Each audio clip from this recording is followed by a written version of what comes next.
I don't think it helps anybody. We are totally against it. ये सिर्फ interference है।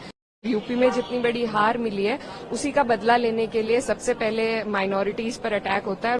मैं खुद एक मुस्लिम महिला हूं और मैं बहुत अच्छी तरीके से पहले भी जब ट्रिपल तलाक का बिल आया था तो भी यही कहा गया था।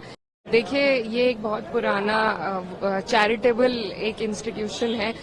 वक्फ की जो जमीन है वो कैसे दी जाती है, सबसे पहले ये समझने की जरूरत है। अगर मैं आपको कुछ दे रही हूँ, उसमें कोई तीसरा इंसान, मैं आपको अपनी चैरिटी अपने मन के हिसाब से आपको कुछ दे रही हूँ, उसमें कोई दूसरा इंसान आपको आके बताए कि आप उसका किस तरीके से इस्तेमाल कर सकते हैं, और सारी की सारी जो पावर्स है वो आप अगर जिला अधिकारी को दे देंगे तो उसमें I don't think it helps anybody and we are totally against it. ये सिर्फ इंटरफेरेंस है, क्योंकि ये सरकार जिस तरीके से इनको मैंडेट मिला है और यूपी में जितनी बड़ी हार मिली है उसी का बदला लेने के लिए सबसे पहले माइनॉरिटीज पर अटैक होता है। और मुझे लगता है अगर इसी तरीके से अटैक हुआ, it's not just an attack on minorities but also on the constitution, on article 14, article 25, article 26, it's a direct attack.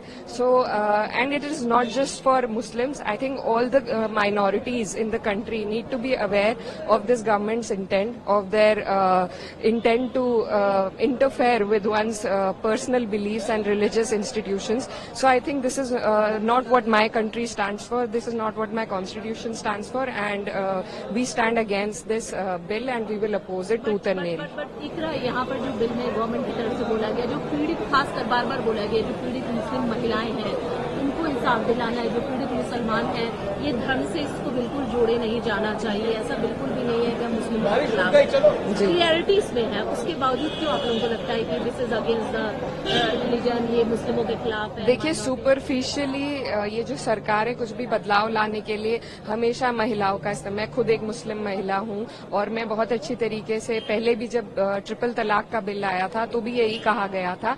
पर मेरी मांग भी थी, मैंने मिनिस्टर ऑफ एजुकेशन से मांग करी थी कि आप अगर महिलाओं के लिए कुछ करना चाहते हैं तो आप उन्हें पहले पढ़ाइए, और अगर ये उसमें महिलाओं को इंक्लूड करना चाहते हैं, वो एक सिर्फ वो स्टिपुलेशन नहीं है, इसमें सारी पावर जिलाधिकारी को दी गई है। इसमें सारी पावर, इसमें और people from other communities have to be a part of it.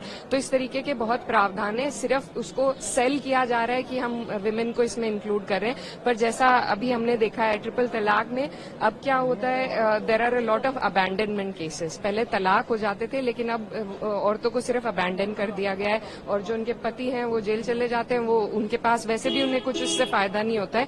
तो सुपरफिशियली उसे दिखाने के लिए महिलाओं का वो नाम का इस्तेमाल करते हैं, बट इंटेंट जो उनकी है वो पूरा विपक्ष, पूरा देश और सब लोग समझते हैं। And I think all the minorities of this country are together in it and we will oppose it.